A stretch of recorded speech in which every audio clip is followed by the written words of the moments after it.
Ciao ragazzi, this is Katie Portanova, and you're listening to Florence and Me.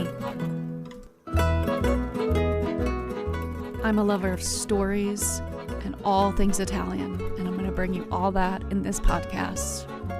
My intention is to inspire you to step out of your comfort zone and explore life and travel the world. Join me as I tell you my story and many others about Italy and my love, Florence. Andiamo! Ciao a tutti. I'm back. We are going to talk about today Monteriggioni. Monteriggioni is a town, a walled town, or as they call it, walled castle, in the province of Siena. On our most recent retreat, we actually passed it a few times on our way to Siena. You can see it from the Superstrada, and it's on top of a hill, and it looks like something. It looks like something fake, but it's not. Monteriggioni is a city I'd like to visit next September.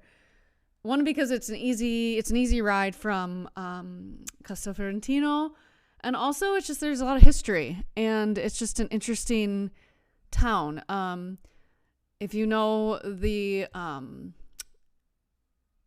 dining experience outside Chicago, there's one, Medieval Times. It's not like that, but you will see as you come up to it, like it does kind of look like a fake Hollywood studio because it is a completely walled-in castle. It was built by the Sienese, people of Siena, between 1213 and 1219, basically to defend their territory from the Florentines. It's meant to be on top of that hill, right above Cassia Road, which is probably the Superstrada, I'm guessing. But it was to keep a lookout of, neighboring cities, if there was going to be attack. This is all over Tuscany. You see villas on top of hills, like Camporsevoli, where we go in September as well, in the southern part of Tuscany. They're also on top of a hill. So everything was trying to be protected, every village. Same with San Gimignano. San Gimignano you can see on top of a hill. From afar, you can see the towers. So those people that had those towers, just like the towers that are on Monteriggioni, that's how they kept their eyes out to see who was coming to attack. The fortified wall presents 14 towers along which there were guards that used to walk and patrol between the two gates. There's two gates of the town, of the castle. One is called Roma Gate, which faces Rome, which I talked about this before with Castel Fiorentino, the same thing. Every town that had gates, they called their gates where they were facing. And then the other gate is called the Florentine Gate, which is because it heads towards Florence. The current structure is the original base of the castle. The only thing there's some things that happened during the 16th century when some of the towers were lowered. There had been changes with the towers. 3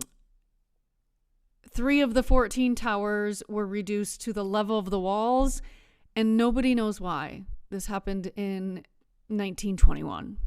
So who knows if there was like something with structural issues. No idea.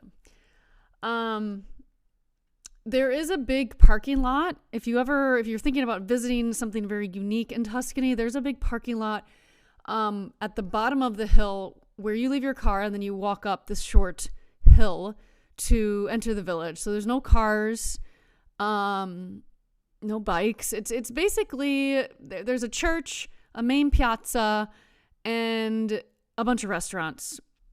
Back in the day, the piazza was a large vegetable garden, and it provided essential foods to the castle's population when it came under siege. I don't remember when we visited, it seemed like people lived there, but maybe they do right now. But from what me and Stefano visited this back in 2012 on one of our vacations in Tuscany, and we just had lunch there, and it was basically a piazza. Like, there's nothing interesting other than shops and like other things to do. The other thing you could do, which we did, you can climb up to the wall and look out where you would see Florence on one side and Siena on the other. It's a nice like walk. It's not like, scary and really steep, but still, I mean, if you're afraid of heights, maybe not for you. But you can only go to a certain point. You couldn't go all the way around because of structural issues as well. They only let tourists go up a certain amount. So yeah, I mean, this is just a really fun day trip, maybe even a morning trip, because you wouldn't spend the whole day here. There's not much else to do. But this is like, I don't know, it's kind of interesting. And I noticed that every year, every July, there's a medieval festival of Monteriggioni, which, they have people dressed in costume, in period costume. There's craftsmen, there's cavaliers. They have, basically the town goes back to the Middle Ages. So there's performances, there's like duels, there's storytellers. There's just a lot of cool things to see what it would have been like back in the Middle Ages when this was a popular, protected castle. I guess you're able to also exchange your euros for medieval coins to buy food and stuff. So that's kind of, I don't know, kind of cool for the kids. If you got kids, just to kind of see something different. But yeah, so this is a really short episode. I just wanted to explain Monteriggioni. Monteriggioni is, like I said, a province of Siena, and it's probably maybe 30 to 40 minutes from Florence itself. If you're spending your majority of your time in Florence, to get out there, you need a car. So you can't take a train. You would need a driver, or you would need to rent a car. If you are in Tuscany, I think it's just a great little morning trip. So I don't think you need more than maybe 2 to 3 hours. Maybe you get there at like 9 or 10, and then you have lunch, and then you leave. I mean, there's nothing really else you can do there. But yeah, I hope you enjoyed this episode. Allora, ci si vede. Ciao, ciao. I am beyond grateful for you listening to my podcast right now. I am so excited to share my journey of living abroad and all my stories of Florence and Italy and all the places in between that I've visited. If this has reached you in any way and you would like to continue, please subscribe now. Also, go check out my website, trulyitaly.tours, for all my travel experiences. Ci si vede. Ciao.